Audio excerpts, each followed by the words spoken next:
Okay, greetings everyone. My name is Arnita Rogers. I'm the Policy Director at Positive Women's Network. And we want to welcome you to our last webinar in our 5-part series around PWM Votes 2018. This is our last session. It's called Getting Out the Vote, Voter Turnout, this critical piece in the process of the whole electoral process. Today, I'm really excited that we have two rock stars from our team. We have our Organizing Director, Wahida Shabazz-El, and our Membership Engagement Coordinator, Ebony Turk, who are going to be presenting on this webinar today. So thank you all for joining and being able to provide this really important information.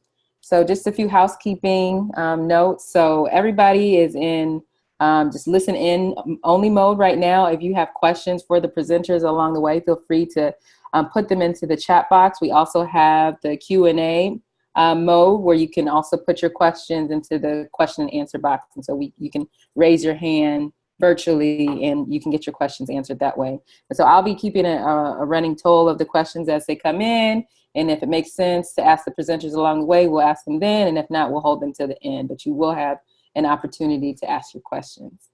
All right, and so I will let Wahida and Ebony take it away. Hi, everybody. Good morning, everybody. Good morning, good afternoon. I am moving my slides, and I probably need to stop and open them again because they're not moving.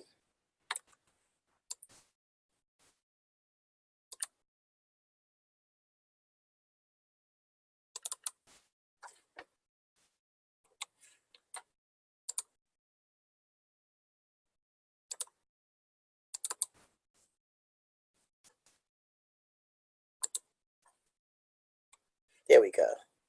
Okay, so can everyone hear me?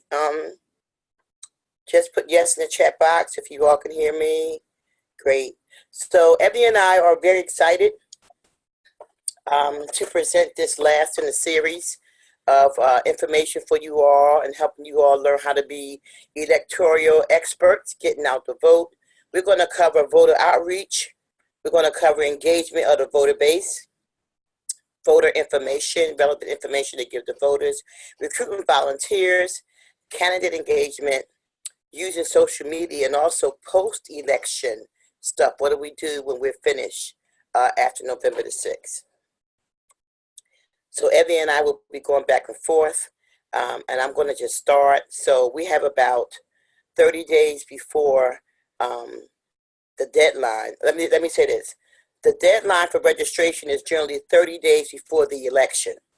The general election is November the 6th, which means after October the 6th, there's not going to be probably no time for people to get registered again. And increasing voter turnout is a game changer. Elections have been won lately with just hundreds of votes. PWN 5 chapters has been doing voter turnout for the last 6 months. You've all pledged to at least gain 500 new voters amongst yourselves and 1,000 people in your databases amongst yourselves. So I want to thank you for that. So there's something that's called early voting. If you can early vote, we urge you to do that. Various states will allow you to vote up to 30 days before the actual election day. So if you know on election day you're not going to be in town, you're going to be away, something's coming up, you have somewhere else to be, you could actually cast your vote early. It saves time, it's convenient, it saves gas if you're riding to the polls. Just check your Board of Election website. Or we have a website here that you can search for your state, and then you can check and see where the early voting calendar is on the website here. And of course, these slides are going to be shared with you all. Again, October means the last chance to register to vote, or the last chance to request an absentee ballot. Okay, and again, if you want to learn more about voter registration deadlines, because you're going to be passing this information on to those lists of folks you've been accumulating over the last 6 months. We have websites here that you can check the dates in your state where voting registration ends. And to remind you that PWN has a Get Out the Vote toolkit right on our website. The right to vote only matters if we exercise it. Showing up at the polls and encouraging others to do so is a critical way to use our voices during the election 2018 and beyond. So when you go into this voter toolkit, you'll find all of the webinars that we've already provided for you all. You will find templates for letters to candidates, questionnaires. There's a ton of information in our toolkit that will help you provide information to your voter universe, to those people on those lists that you've been building for the last 6 months. And so now that you've done your voter registration drives, now that you've done your door knocking, now that you've gotten voter pledges, what happens next? What are the next steps?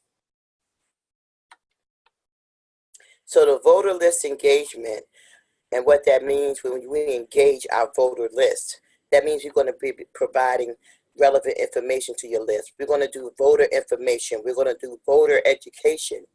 We have those lists each chapter, and I'm not sure if there are people on this call who are not one of those 5 PWN USA chapters that has agreed to actually work on the electoral process, getting out the vote. But even if you aren't, and if you're doing voter engagement, you're probably building a list of folks you've registered. You're probably building a list of folks who you've gotten to pledge that they will actually go to the polls. This is the list that I'm referring to. You have an opportunity to provide relevant information to those lists. Your list will probably look like this. It'll look something like this. This is something like a database. You'll probably, and this is from Durham. You'll probably say what day you encountered the person, whether they're a new voter, whether they already was a voter, but you'll have a database that looks like this. And I want you to start thinking of this database as your universe and as your power base. We're going to use this base far beyond 2018 election. This is going to be the base that you use to build power in your area. And that's what PWN is about. We have a strategic shift, but we want to build power. And we build power by being the ones who are going to be the conduit for information to our communities. And getting these lists of pledges and voters is a way of establishing our power in the community. I think Ebony's you're gonna take the next few slides, Ebony? Yeah, go ahead. All right, so I want to talk to you a little bit about how to keep building your list. We're down to, the wire for registering people, but we still have time to do some registering. So if you're out there registering people to vote, continue to do that up until the last moment. You want to make sure you remind people to make sure their registration is in good standing. So when you're out there registering people, a lot of times people say, I'm already registered. Well, you want to say, I want to make sure your registration is still in good standing, want to make sure your address is correct, want to make sure your name didn't change. We want to make sure everything is good because it's really important for you to get your vote in. And we don't want you to have any problems when you get to the poll. So make sure the ID is valid. We want to, and when I say valid, I mean make sure it's not expired, make sure it's not broken.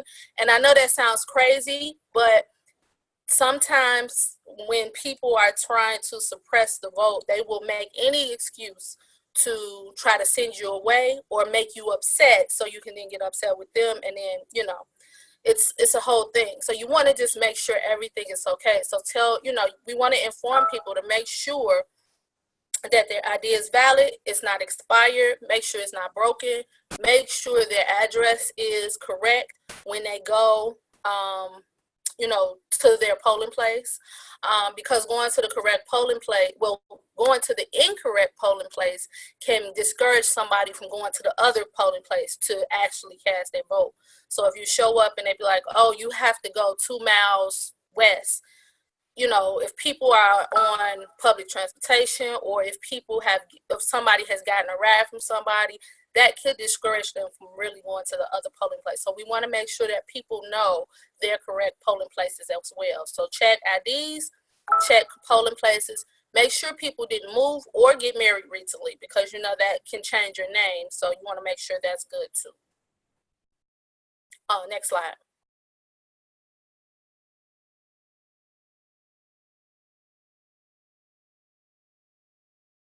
Okay, I'm having technical difficulty with the slide. I may have to stop again and reboot this again. Forgive me, Ebony. No worries.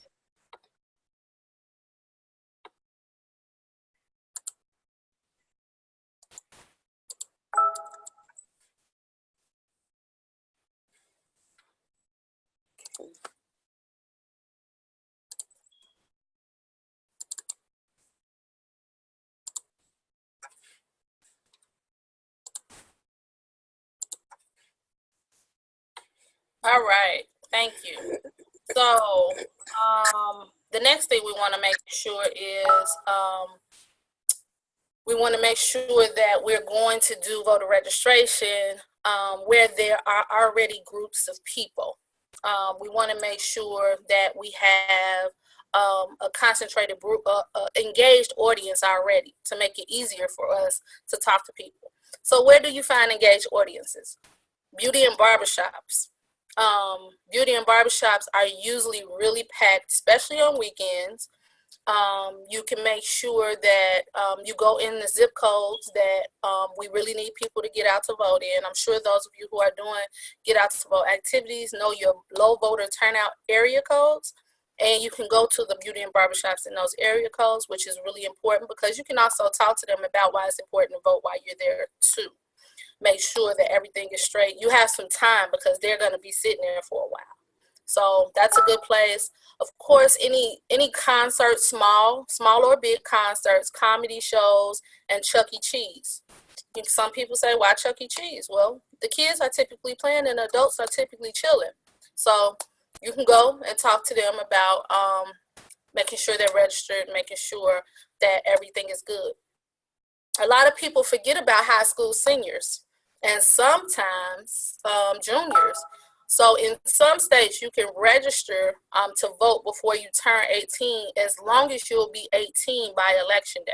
So if somebody's birthday is on November 5th, you can register them in October or September, as long as they're going to turn 18 by November 5th. November 5th, as long as their birthday is within that time span, they can be registered. So you can go to high schools when they get out and see how many kids are 18 and not registered, or who will be turning 18 soon.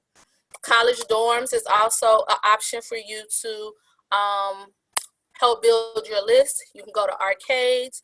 A lot of adults now do day parties. I don't know if any of you guys have been to any, but day parties are a good option. Social service agencies, churches and faith communities, of course, and any type of block parties. Next slide.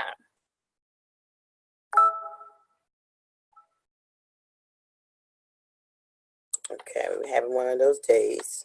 That's okay. I think the next slide is. I need to pull up. Let me just pull up the.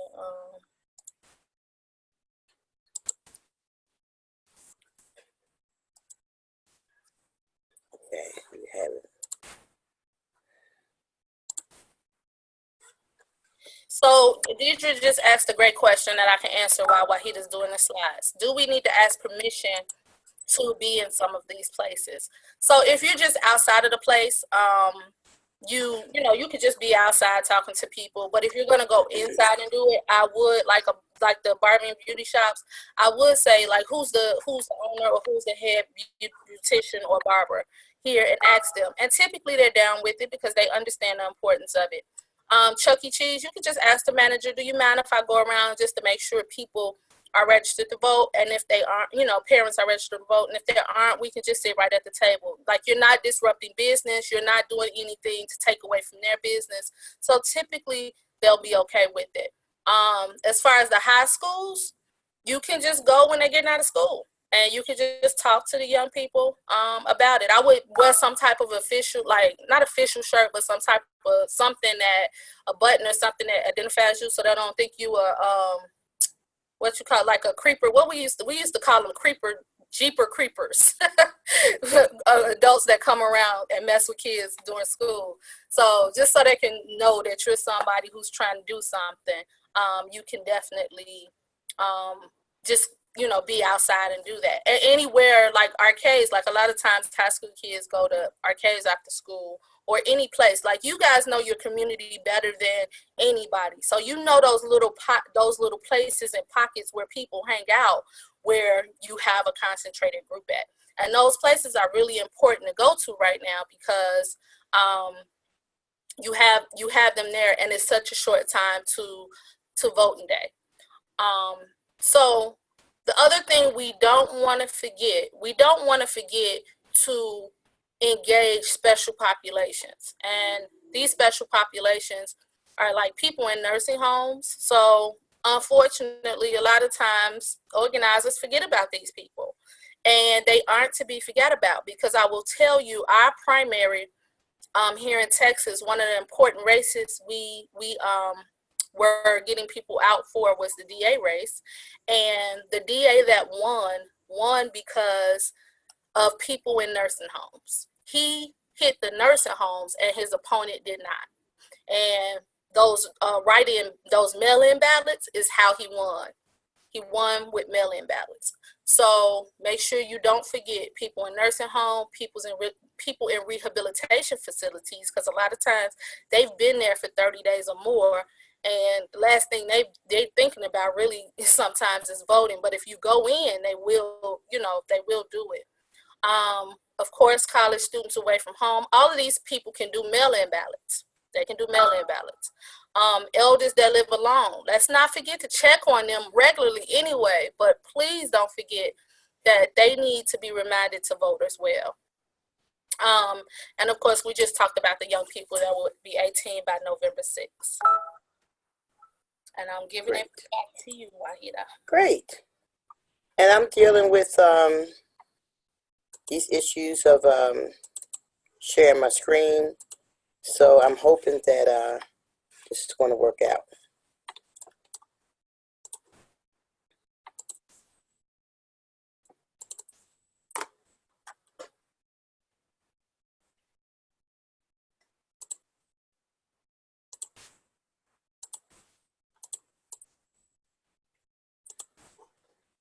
Are you able to see the screen? Yeah. Great. Okay. We're still on the last slide. Yeah. Oh, you So got now, it. yeah, great. So, okay, now it's working fine. Great. That's what we needed. So I'm going to talk to you a little bit about engaging your voter contact list. If you remember, we just showed you a database of folks, and all of you, most of you here who may be a part of the PWN's Get Out the Vote efforts, you all have submitted databases with like 200 people who have pledged to vote, and also 100 new voters. Well, at this point, it's time to start engaging those voters and giving them information. And that means you're going to send an email. I don't mean that you're going to flood them and make them hate you, but there are different ways to communicate, and that's why I put this screen up. I mean, for some people, you may have to send up a smoke signal. Who knows? Carrier pigeon, the old tin can phone, a postal mail. Sending an email is more than likely what you're going to do, and you're probably going to do phone banking, to be totally honest. If you phone banking, it'll be pretty much emails. And if you have your budget for stamps and things, you could actually send flyers and information through the mail. So here's some things that the voters want from you. Here's some things that's going to make you the expert and make you that conduit of information for your voter list, right? If you had to sample ballots, it would be good to know who's running, who's going to be on the ballot before they actually get to the poll. As you know, when you get to the poll, you have people there who are paid to stand there and put certain things in your hand, which doesn't give you much time to think about who you're going to vote for. So we're going to have educated voters. We're going to educate our voters. We're going to send them information about the voting locations. The hours they can vote is going to be important, especially for people getting off work who may have to vote late. Voter ID requirements, especially if you're a first-time voter, you want to have that ID with you. Information about voting with the criminal record. People need to know that. What are the candidates' platforms? What are they running on? What are they promising to do or not do? Information about absentee ballots, getting rides to the polls. Most of the time, our voting polls are somewhere in our immediate area. However, some people may have disability or limitations, mobile limitations. They may need rides, and also opportunities for volunteers to bring volunteers on to any PWN function that you're doing.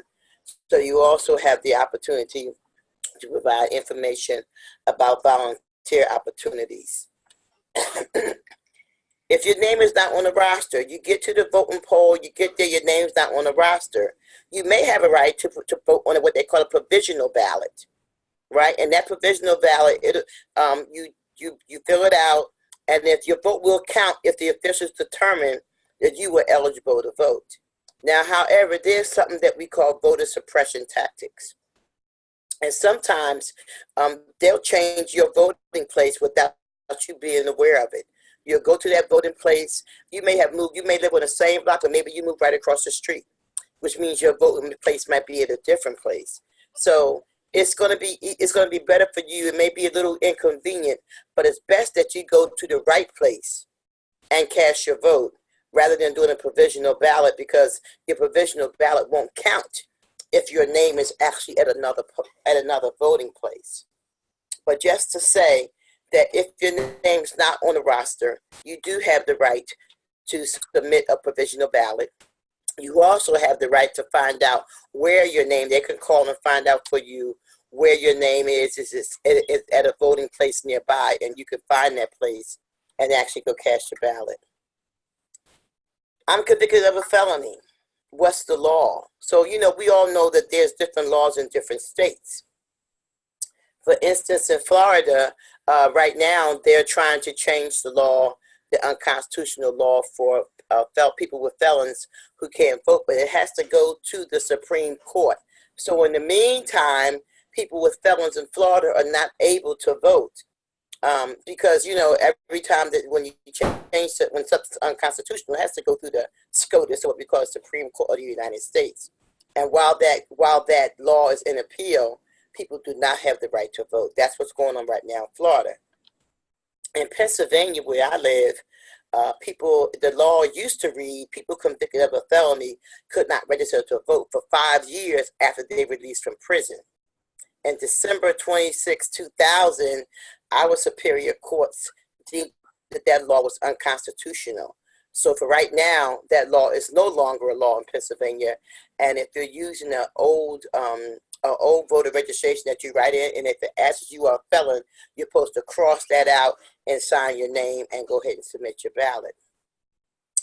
And again, other states may have similar provisions for those who are convicted of a felony.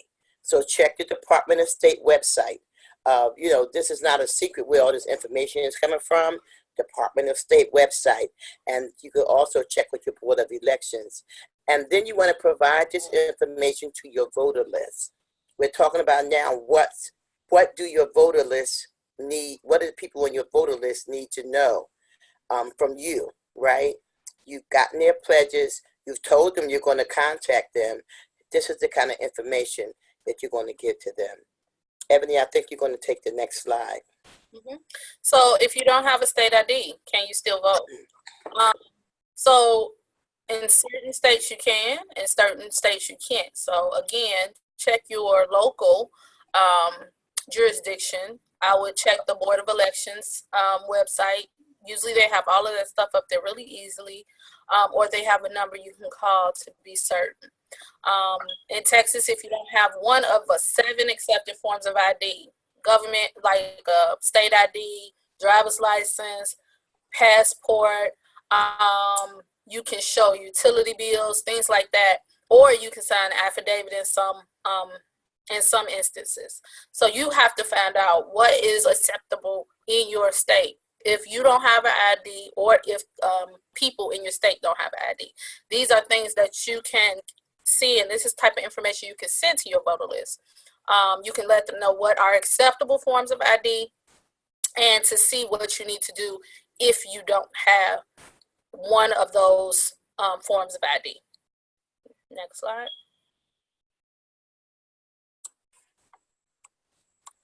Okay, here we go again.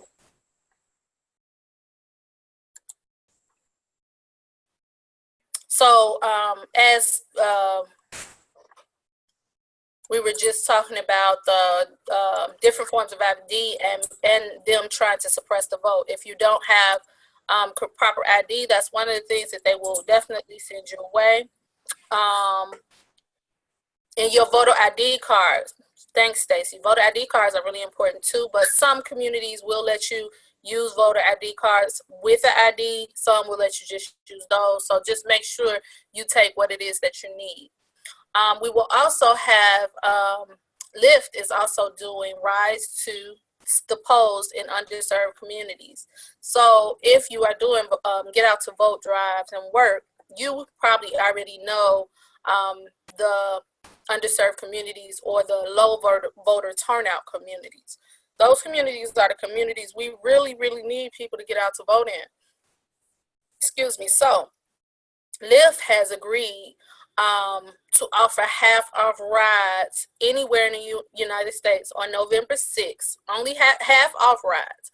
So different organizations like Vote.org, Tobo Vote will help distribute a nationwide 50% off code.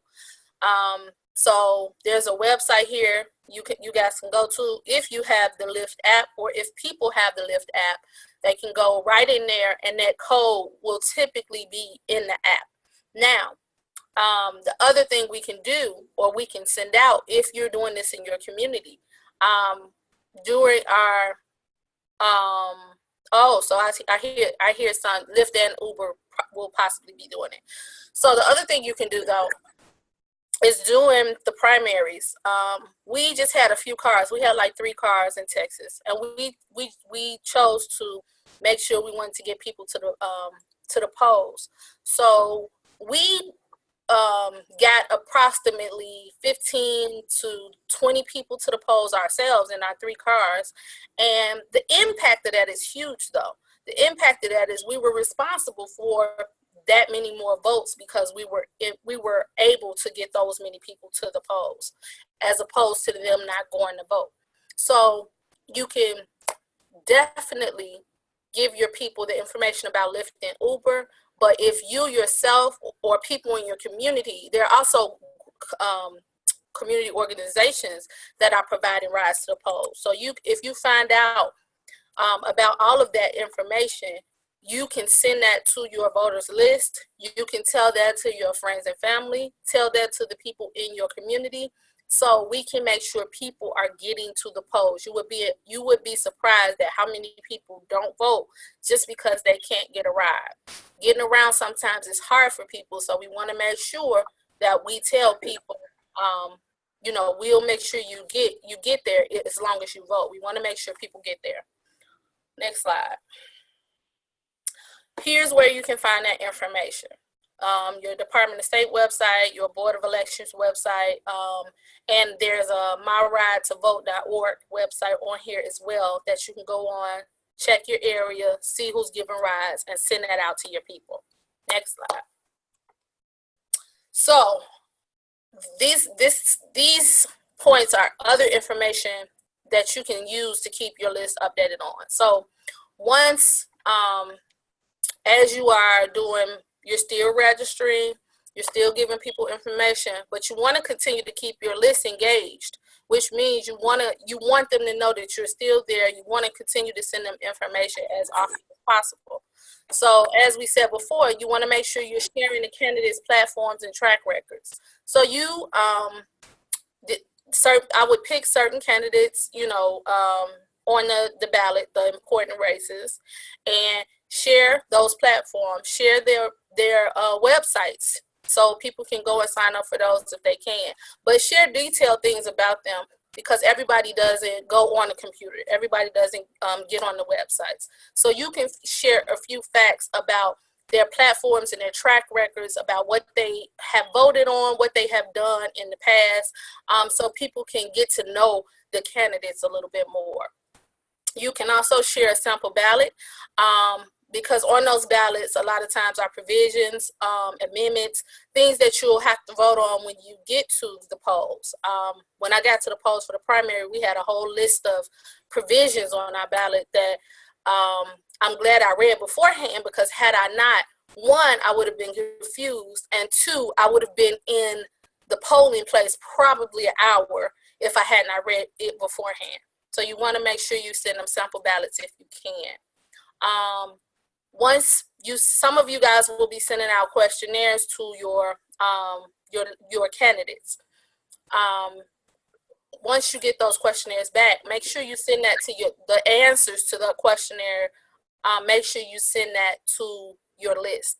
We'll also post it on our website, but there also will be other organizations that will be posting different questionnaires about different candidates on their website. So even if you don't have a list and you haven't sent out a questionnaire and you're somebody who just wants to keep people informed, find those questionnaires that we have posted or others have posted and send out to the people who you are interested in getting out to vote.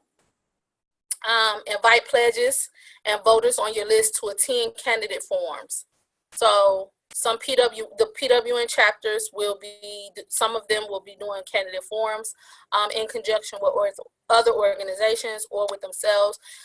Invite them to those forums, whether it's yours, whether it's another forum that somebody else is having that you are going to. If you're going to it, invite them to join you. Say, join me at this forum about this issue. That keeps them engaged if they come to the forum, and it helps them learn about the candidate. And also share voting locations. So make sure people know, and we said this before, it's really important. I actually went to the voting location that I've been to for the last 2 years. I went there during our primary, and they had changed my voting location, and I had no idea they changed it, but they did some redistricting mapping or something, and they changed it, so I had to leave and go somewhere else. So make sure you and your list know to check their voting locations, and you check the voting locations if things have changed. Next slide. As you are keeping your list updated, PWN sends out a lot of great information. We send out action alerts. We send out our PWN votes emails. We have a policy agenda that's amazing, where people can go and look to see what different things are important for people living with HIV. So you can send out any of our PWN action alerts or any of our information.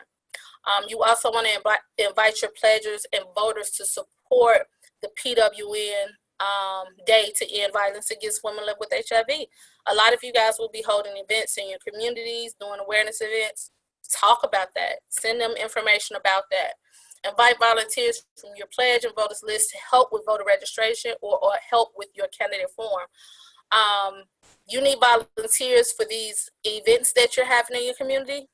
Invite the people on your voters list to do that.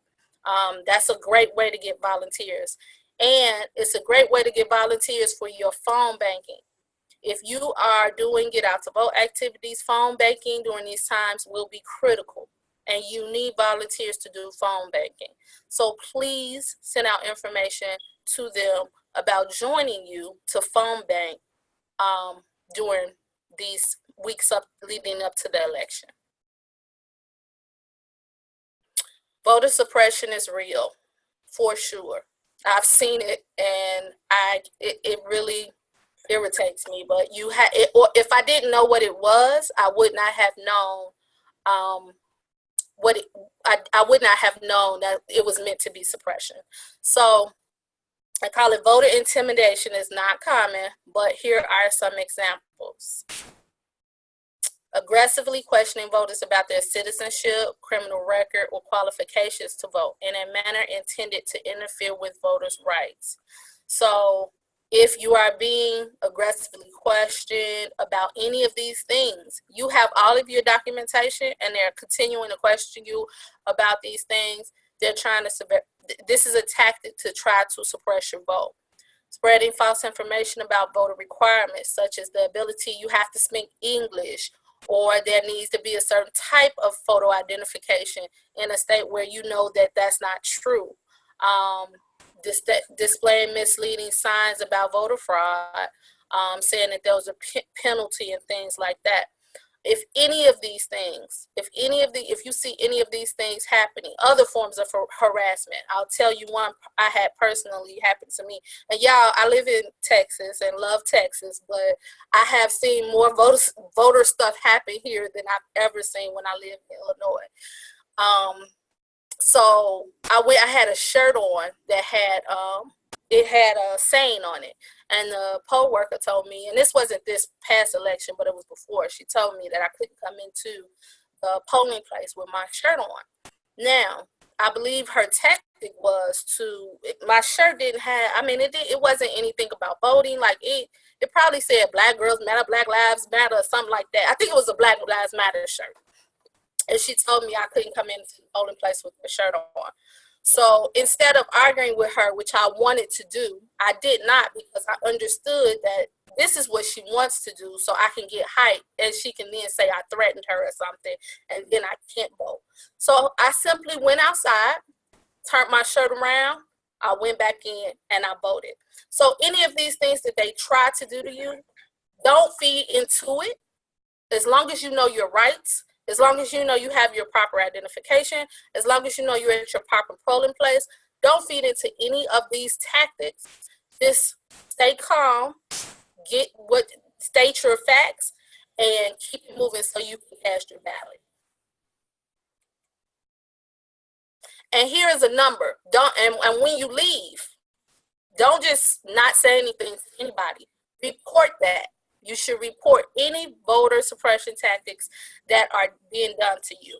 So these are the numbers for, and you should have, as you're out doing your get out to vote activities the day of election day. For election day, hopefully you're out there, you guys are rallying, you guys are on the street, making sure, are you going to vote today? People are have a sign with the voter suppression name that says voter suppression and a number on it, so people will know if your vote is being suppressed. Please call these numbers so you can report those things. On here it said do not engage, proceed to vote, and make sure your vote counts. But when you come back out, make sure you report it to these numbers.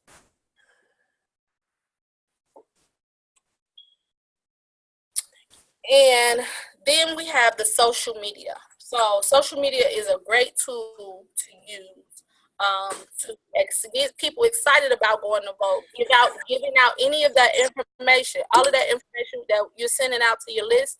You can also push that stuff out on social media. So you could post weekly videos about why it's important to get out and vote.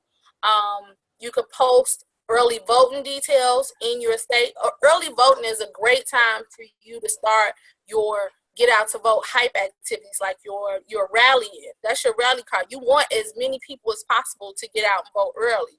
So make sure you post those dates on, send those dates to your list. Make sure you posting those dates on social media, on your personal pages, on your chapter pages, or whatever pages you run. It is a great way to recruit volunteers. You can also put that information up there on social media that you need volunteers so you can phone bank, because we know this voting November 6th is very important. Post about voting rules when going to vote. Like, no one can tell you who to vote for. Certain things like you can't take pictures. Like, we want to make sure nobody's taking picture in the voting booth, because that's something that they can try to put you out for. Like, you want to make sure the people know what they can and cannot do when they're going to vote.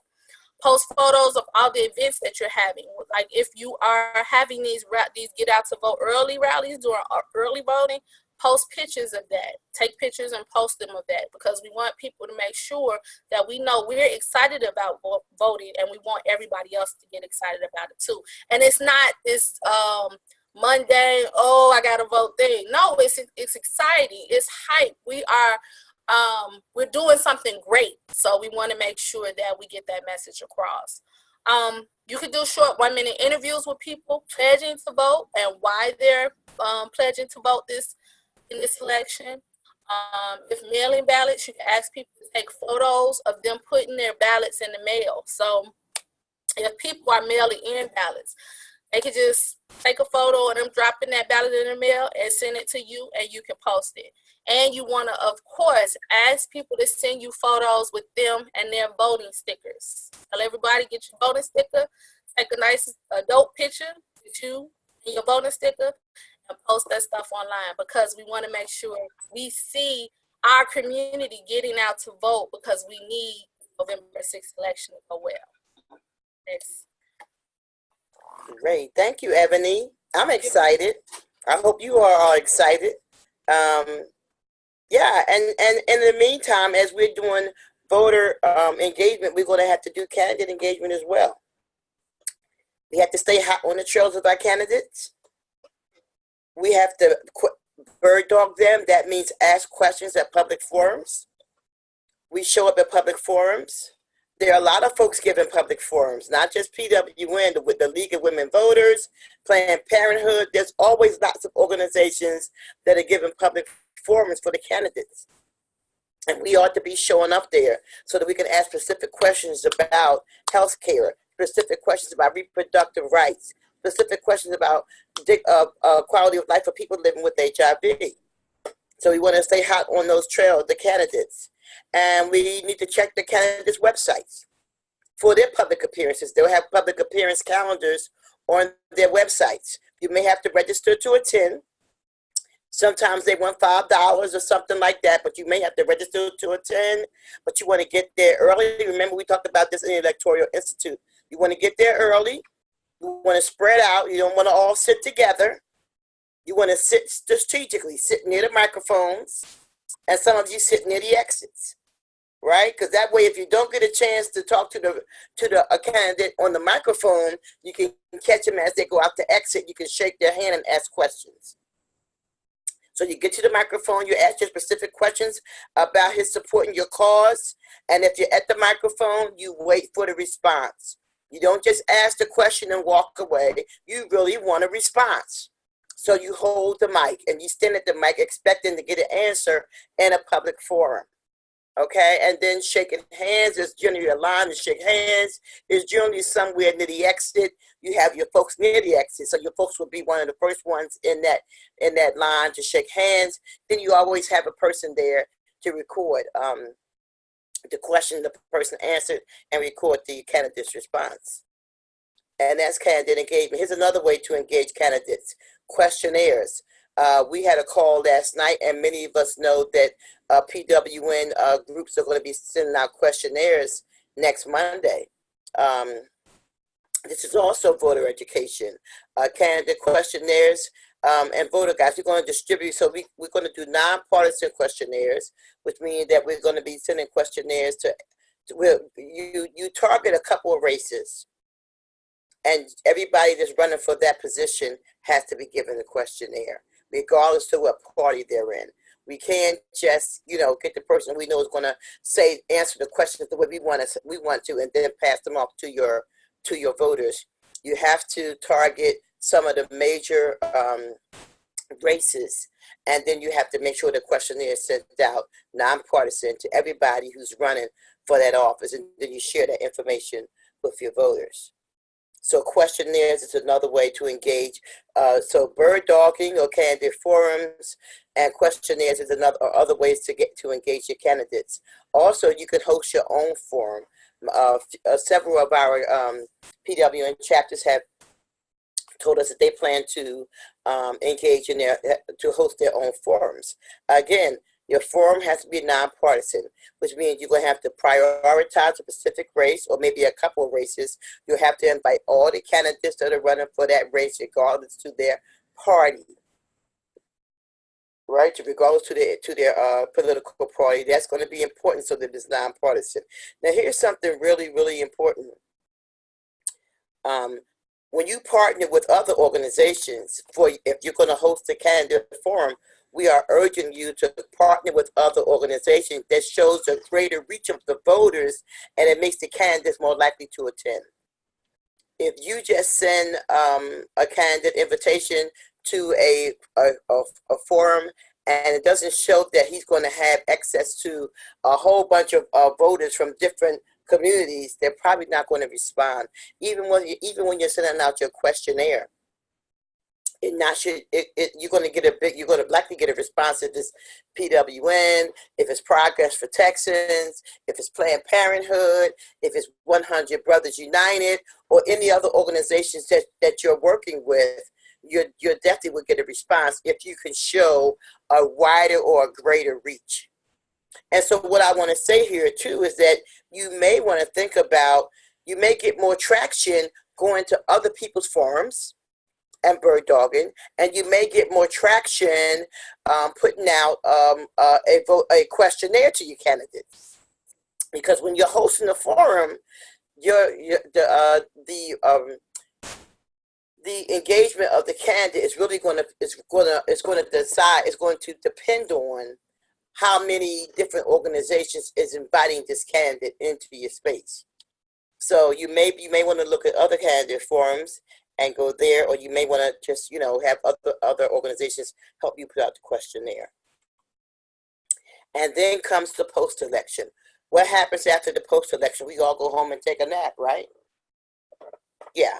But then you also have to know that you made a difference. This is what's really important. Once this is over, November the 6th at night, or that November the 7th, know that you have made a difference. You have worked hard for the last 6 months. You've made a difference, and it ought to be a victory party. I hope that you all understand that you have to celebrate yourself. You have to celebrate your efforts, and you have to celebrate yourself, right? And so plan some kind of little party, a victory party, a dinner, a buffet, or something for the people who worked so hard with you over the last 6 months, right? Then you're going to do a debrief. You have to critique yourself. Find out what you did well. Talk about what you learned in the process. Talk about what you could have done better, what you will do better, right? And again, you have to talk about how you intend to keep your list active, because you still got these lists. November the 6th is going to come and go, but those lists are still right there in your computers. So you're going to continue to engage those lists. It's going to be really important that you continue to engage your voter list, because that is your power base. That's how you're going to build your power. So you're going to invite them to your National Day of Action. You're going to send them action alerts to call Congress, right? You invite them to your World AIDS Day event, your World AIDS Day event. Send them holiday appreciation events, right? You're going to inform that list about any human rights violation or any harmful laws that may be coming down the pike. Then you want to engage in safe community events, right? You want to tell them about when there's a clean water event, no guns, no drugs, safe abortions, reproductive rights. You can invite people on the list to go to lobby visits. Invite them to attend your National Women and Girls HIV Awareness Day events. Invite them to volunteer at all your events, even if they stand in the parking lot and tell people where to park. You're going to need volunteers. You're going to need people to greet people. And that GoFundMe, I should have took that off. That wasn't supposed to be there, because we have to be very careful about GoFundMes are generally personal things for personal problems. So I really don't want the chapters or PWN chapters per se doing GoFundMe pages for your chapter. If you're going to do a fundraiser, we're going to do a fundraiser. GoFundMe is generally for individuals with a specific crisis or something that they're facing. So that wasn't really supposed to be there. Continue to be a conduit of information to your database. Continue to be a conduit of information to your database. We have the power to create change. Why? Because we have a database full of people we can show our power.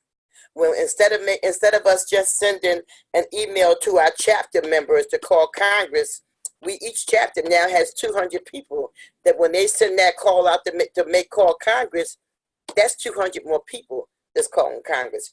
Your database, power base, doesn't have to be all people living with HIV.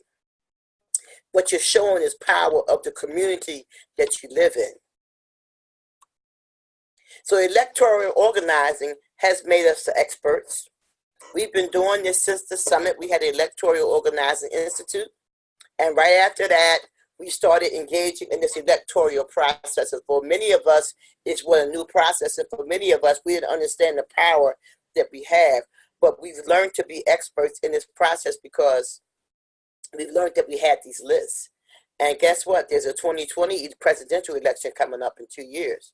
Those same lists, you're going to continue to engage. They're going to, and when 2020 comes, you're going to have, maybe the whole list will be volunteering with you to get out the vote for 2020, which is going to be a giant, giant election. I think that, yeah, we want to thank you. We're done giving out information. And these are some of the resources that we use. That's early, you saw earlier in the presentation. And now we just want to take comments and questions from you all. So we're going to turn it back over to Arnita. Thank you. Okay, great. Thank you, Wahida and Ebony.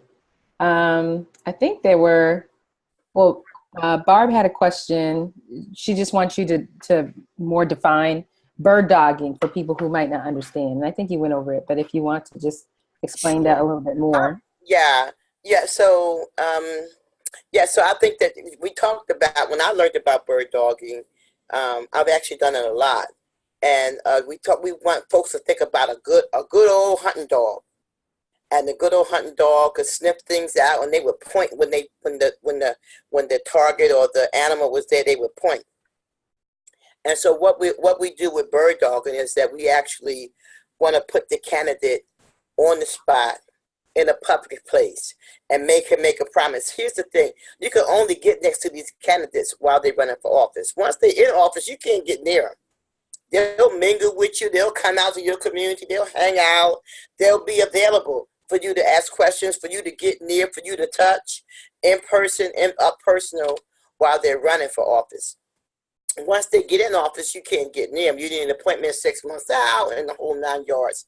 Here's the opportunity to put them on the spot, to make them make public commitments, to take care of certain issues in a public forum. And so, and so you go on the candidate's website, they'll give you a calendar of events of where they're going. You can trail them. You can follow them if it's a candidate. And not just one candidate. You want to follow all the candidates so you can come back and give report backs. This is what we asked them. This is what they promised. But bird dogging is a tactic. It is a tactic to make candidates promise to do certain things about your issue in a public forum. And once they promise, then after they're in office, then you hold them to their promises. Right? Because that's what we do. We hold them to their promises. We hold them to their campaign promises. And so bird dogging is it's an action that we can use as a community. And it gives you a sense of your own power to be able to go in and get to the mic or shake the hand of a candidate. I usually shake his hand. I usually hold his, I hold the mic. I also hold the candidate's hand until they take his hand out of my hand. I want to hold his hand until he say yes. So I'm shaking his hand, I'm asking him a question, I'm looking in his eyes, and I'm really still waiting for an answer because there are people around us. There are reporters around us. When we're shaking hands, there are other reporters, our historian is there, and it's a great tactic. Thank you. Great. Excellent. That was an excellent presentation. I also want to thank definitely Ebony. You went into talking about voter suppression. I think that's really important information to get out, kind of the tactics. They might not seem explicit, but when some people, they're in positions of authority, you probably listen. And so I'm grateful for you sharing that experience. And something that came up for me in listening to you all, which is not directly related to getting out the vote, is the power of poll workers. And I don't know if anybody on this call or webinar is a poll worker, but the power of poll workers is seeing a friendly face, somebody that you might know from your community when you go to the polls. And they can be, you as a poll worker have the power to be a safeguard against people that are trying to do shady stuff to other people from the community. So that's another opportunity to be an advocate for people trying to get out the vote. So I just wanted to plug that too. Are there any other questions or comments, feedback for Ebony and Wahida?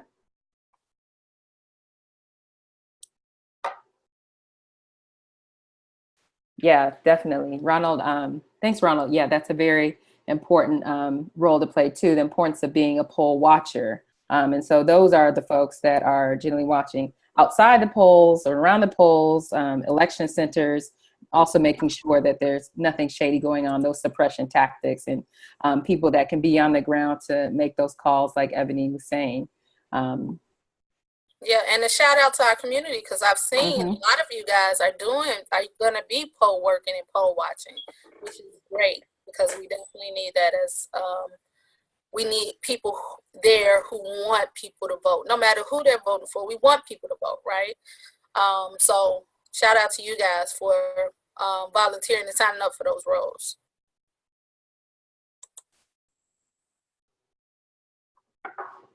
Great. Any other questions? If you want to come off of mute, you can just raise your hand virtually or type your questions in the chat box or use the Q&A.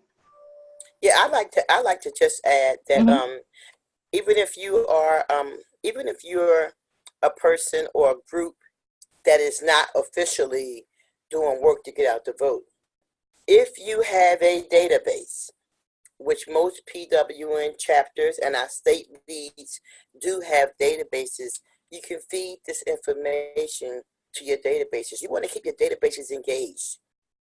Those databases are there for a reason. They're not there just to sit on the Google Doc and say, well, I have a database. You have to engage those folks. You have to invite them to participate. You have to invite them into into the strategies and vision that you have for the world. And you also have to keep them informed of any human rights violations coming down the pike. So even if you're not a person who's been doing get out the vote work, you could also start getting out the vote work, getting out voter information, and you can start today with the information that we've given you today on this webinar. Yeah, that's a great point, Wahida. The engagement should be happening year round. We don't want to just turn to folks when we need them to show out. We want to keep them engaged and informed all the way up leading to the election. We're planning for 2020 right now. So, right. Yeah. Great. This is excellent. Thank you, Wahid and Ebony. Let's see. We have a question. That's a great question. So Ronald has asked, so what can we say to people who believe my vote doesn't count? Well, what I typically do is ask them, engage them and ask them why do they believe their vote doesn't count? Because typically it's something behind that of how they feel. But I also encourage them to remember that voting is a right, and you want to make sure you exercise those rights, because we fought hard for them and we never want those rights to be taken away from us. Also encourage them to remember that voting is directly related to their lives and their lifestyles. So most people are always trying to, have something they're working towards. Well, I try to link whatever it is that they're working towards, as they tell me, like, I'm trying to get a better job. Well, this is how voting helps you. It could help you possibly get a better job. This is what's happening now. And this is what can happen if you vote for the person that will directly fight for economic development in your community. This is the person that will fight to ban the box. This is the person that will fight to make sure that you can vote. This is the person that can make sure that you can go to work, although you have a criminal background, things like that. So I try to link direct things to voting to issues that they have in their lives at the moment. Wahida, I don't know if you have something. Yeah, I'm just going to add. I always like to share something my deceased husband said to me once. I remember he had to go to the hospital. They wanted to admit him in the hospital. He said that I can go in the hospital today. He said, but I have to be out by Tuesday because I have to vote. And I said, why are you saying that? I said, what's so important to you about voting? He said, because it's the only day I get to fire somebody. So that's another way of thinking about it, because you have power and you have to exercise that power. We have power that we give away our power. And the day that we decide to vote is a day that we can challenge it. It's a day that we can actually harness our power. So I always remind people about that too.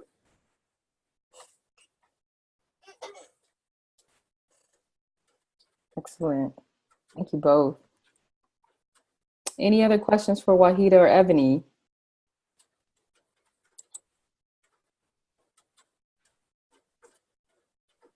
Right.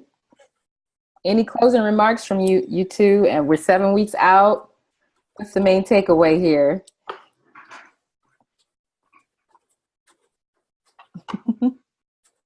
Yeah, that is, it's real. We're 7 weeks away from changing the world that we've been in a really tough political environment for the past couple of years.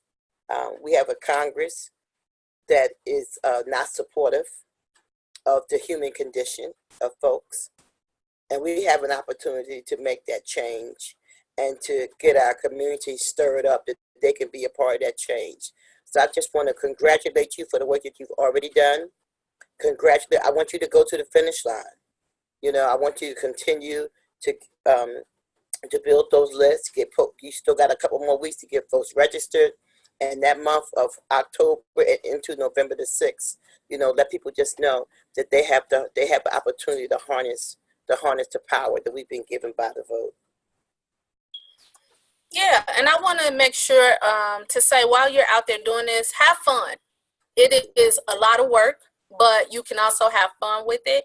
And we are at a countdown. Less than 7 weeks away from November 6th. This is one of the most important elections of my lifetime. And I will say that because I totally understand the importance of voting at this age. I totally understand the importance of how it affects my life. We have a number of seats open in the House. We have some seats open in the Senate. And these politicians, a lot of times, are lifetime. It's like they're lifetime politicians that other people put in, and I didn't. So I have a chance. You have a chance. Our community has a chance to elect people we choose. We have a chance to change things in Congress in this election. And we want to do that because for me, a woman living with HIV, I need health care. I need to be, although I have a pre-existing condition, I need to be able to obtain health care. It's critical to me living. It's critical to our community. It's critical to the world because the majority of the world has a pre-existing condition. And we cannot afford high health care on our own. So this election is super critical to our lives. And it is a chance for us to elect the people that we deem important to our lives. So get the word out. Tell your community. Get your community out. Get your family out. Get your friends out. Make sure people are voting on November before or on November 6th.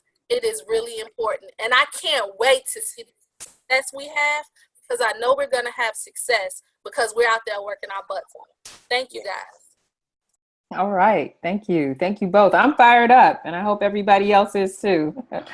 All right. Thank you, everybody, for joining. And this will be recorded, so you can go back and review it at your leisure. So thank you, everybody. Bye-bye. Thank you all so much.